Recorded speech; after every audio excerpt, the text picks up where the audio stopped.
जय हिंद दोस्तों, स्वागत है आप सभी का हमारे इस YouTube channel student study platform पर। दोस्तों, आज के इस वीडियो में हम बात करेंगे बीएसएससी प्रथम इंटर स्तरीय न्यू एनसीएल के बारे में। तो दोस्तों, जैसा कि आप सभी को पता है कि न्यू एनसीएल का मामला फिलहाल पटना हाई कोर्ट में चल रहा है और इसी मामले को लेकर विधानसभा में पूछे गए सवाल पर सामान्य प्रशासन विभाग की तरफ से भी रिप्लाई आ चुका है। तो सवाल पूछा गया था कि क्या बीएसएससी सीजीएल 2 में न्यू एनसीएल को मान्य किया गया था या नहीं किया गया था। तो देखिए दोस्तों, यहाँ पर ये संदीप सौरव जी के द्वारा सवाल पूछा गया था। माननीय जो है कि यहाँ पर द्वारा 7/3/2022 को पूछा जाने वाला तारांकित प्रश्न संख्या 1107 का उत्तर प्रतिवेदन। तो देखिए यहाँ पर एक बार आपको मैं दिखा दूं कि ये तारांकित प्रश्न है और इसका जो है उत्तर प्रतिवेदन है। और ये जो देखिए यहाँ पर मैं आपको दिखा देता हूँ, ये यहाँ पर देख लीजिए आप। ये बिहार सामान्य प्रशासन विभाग की तरफ से ये दिया गया है आंसर। तो देखिए यहाँ पर आप देख सकेंगे, सामान्य प्रशासन विभाग की तरफ से है, शिव महादेव प्रसाद सरकार के अवर सचिव। तो ये आप देख सकते हैं, ये चीज़ जो है कि आंसर दिया गया है। तो सवाल क्या था कि क्या मंत्री, देखिए सामान्य प्रशासन विभाग यह बतलाने की कृपा करेंगे कि क्या यह बात सही है कि बिहार राज्य कर्मचारी चयन आयोग 2014 की प्रथम इंटर स्तरीय काउंसिलिंग को बहाली के काउंसिलिंग तक आते आते 8 वर्ष हो गए और अब आयोग द्वारा पिछड़ा एवं अति पिछड़ा वर्ग के अभ्यर्थियों से 2014 के पूर्व का नॉन क्रीमिलियर सर्टिफिकेट की मांग की जा रही है, जबकि इस विज्ञापन में इसकी अनिवार्यता नहीं थी। तो देखिए इन्होंने जो है कि सामान्य प्रशासन विभाग ने लिखा है कि आंशिक रूप से स्वीकारात्मक, मतलब कि एनसीएल को का जो मुद्दा है वो स्वीकार करते हैं इस बात को। वस्तु स्थिति यह है कि बीएसएससी जो है कि 2014 में 14,410 अभ्यर्थियों की काउंसलिंग 14/12/2021 से 25/12/2021 तक आयोजित की। काउंसलिंग संबंधित विस्तृत कार्यक्रम जो है कि अभ्यर्थियों के लिए आवश्यक अनुदेश आयोग के ज्ञापांक संख्या 5710/7/12/2021 द्वारा आयोग के वेबसाइट पर प्रदर्शित किया गया था।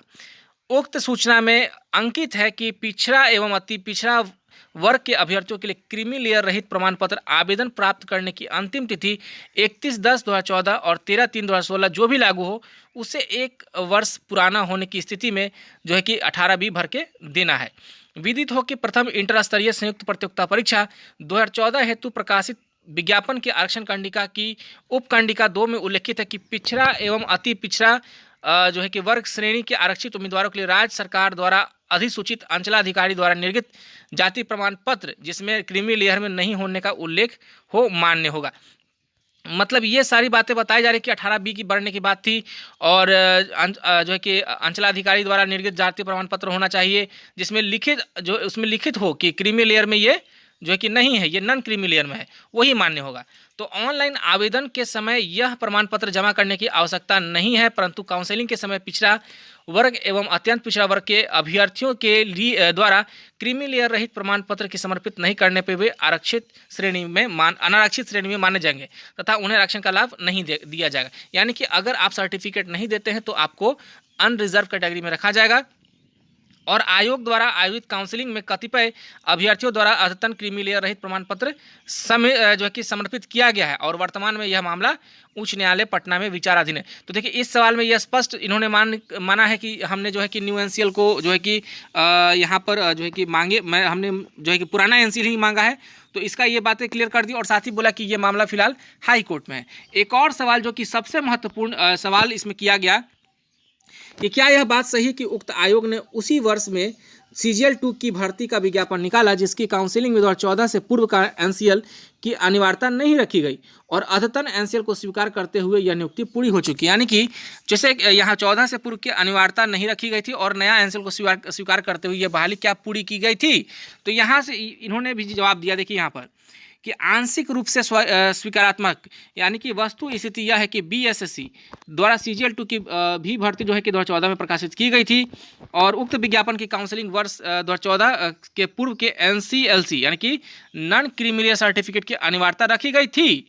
लेकिन देखिए और आयोग के ज्ञापांक संख्या इतना 20/3/2018 द्वारा अभ्यर्थियों के काउंसलिंग के संबंध में महत्वपूर्ण निर्देश एवं काउंसलिंग कार्यक्रम प्रकाशित की गई थी जिसमें लिखा गया था कि यदि क्रीमी लेयर रहित प्रमाण पत्र प्राप्त करने की अंतिम तिथि, देखिए यहाँ पर 31/10/2014 से 1 वर्ष का पूर्व जो होगा उसमें आप 18B भरकर देंगे। उक्त विज्ञापन की काउंसलिंग में कतिपय अभ्यर्थियों द्वारा 2014 के बाद का क्रीमी लेयर रहित प्रमाण पत्र समर्पित किया गया था, जिसे आयोग द्वारा स्वीकार कर लिया गया था। यानी कि आप इसी लाइन से समझ सकते हैं दोस्तों कि यहाँ पर BSSC CGL 2 में भी जो है कि स्वीकार किया गया था और सेम चीज़ वहाँ भी यही लिखा गया था। ठीक है, सेम चीज़ यही लिखा गया था कि यदि क्रीमी लेयर रहित प्रमाण पत्र जो है कि 31/10 से पूर्व का होगा तो जो है कि इस प्रकार से भर के देना। तो कुछ खास नहीं था, लेकिन यहाँ पर जो है कि मान्य किया गया था, फिर भी जो है कि छात्र परेशान हो गए, हाई कोर्ट का दरवाज़ा खटखटा दिए बिना जो है कि मेरिट लिस्ट में नाम आए बिना ही।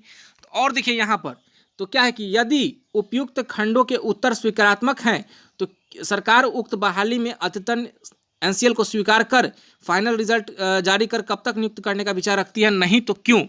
तो देखिए वस्तु स्थिति यह है कि वर्तमान समय में यह मामला न्यायालय माननीय उच्च न्यायालय पटना में विचाराधीन है, जिसमें आदेश पारित होने के उपरांत नियुक्ति की जो कार्रवाई है की जाएगी।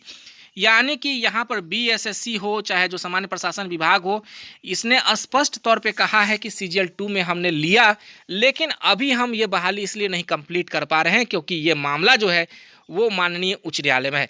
अब मुझे एक बात समझ में नहीं आता कि जो छात्र न्यू NCL को लेकर इतना जो है कि पैनिक होकर के जो है कि केस किए और केस करने के बाद जो है कि अब उस केस की दलदल में फंस चुके हैं और वो समझ नहीं पा रहे, क्योंकि BSSC एक आयोग है और आप एक छात्र हैं, तो एक लंबा तो लड़ाई तो चलना ही चलना है। लेकिन अब मुझे ये नहीं समझ आता अब इससे बड़ा क्या प्रूफ चाहिए कि जब BSSC CGL 2 में सामान्य प्रशासन विभाग के मंत्री की तरफ से जो है कि यहाँ पर ये जो सचिव हैं उनकी तरफ से भी जो है कि रिप्लाई आ चुका है, तो इससे बड़ा और कोई प्रूफ नहीं हो सकता। और सबसे बड़ी चीज़ कि अगर आप इस तरह से केस लड़ते रहिएगा तो BSSC अगर ये कह देती है इस चीज़ में कि हमने तो 2014 में लिया था और हम उस गलती को अगर सुधार कर रहे हैं, तो आप किस जगह पे जाएंगे। मुझे ये नहीं समझ में आता कि अगर न्यू NCL को यहाँ पर BSSC कह देती है कि हम उस गलती जो पुराना 2014 की गलती को सुधार करते हैं, तो आज न्यू NCL वाले केस हार जाएंगे और स्थिति बहुत उलट पलट हो जाएगी।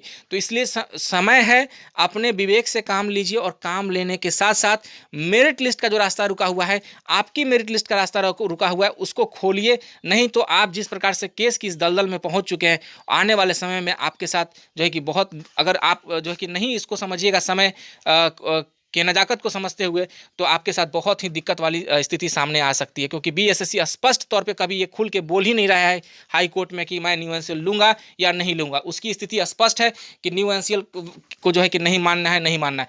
तो आप समझ सकते हैं दोस्तों, इसलिए बेहतरी यही है कि अपने विवेक का इस्तेमाल कीजिए और किसी के बहकावे में मत आइए कि न्यू NCL नहीं मान्य होगा, वो होगा, ये होगा। तो बहकावे में आकर काम आप मत कीजिए और मेरिट लिस्ट का रास्ता जो आपका फंसा है, बस वो यही कारण है। आपका मेरिट लिस्ट तभी क्लियर होगा जब आपका ये केस जो है कि पूरी तरह से ख़त्म होगा। तो ख़त्म होने के लिए आपका विवेक और आपकी जो है कि स्थिति है उस पर निर्भर करती है। और इतना बड़ा प्रूफ आप सभी को मिल चुका है जो सामान्य प्रशासन विभाग भी यहाँ कह चुकी है। तो अगर मेरिट लिस्ट के बाद अगर आपको न्यू NCL एक्सेप्ट नहीं किया जाता है, तब आप करते हैं और इस कागज़ को आप बाद में भी दिखाएंगे तो आपके लिए एक बहुत बड़ा हथियार रहेगा। क्योंकि यहाँ पे सामान्य प्रशासन विभाग की तरफ से स्पष्ट की गई है कि CGL 2 में भी न्यू NCL को माना गया था। तो चलिए दोस्तों, आशा करता हूँ ये बातें सभी छात्रों को समझ में आई होगी और उन लोगों से कम बच के रहिए जो बहकावे की बात करते हैं कि इसमें हो गया, उसमें हो गया और ये सारी बात कहते हैं। तो चलिए दोस्तों, आज के लिए बस इतना ही। आप सभी का बहुत बहुत धन्यवाद।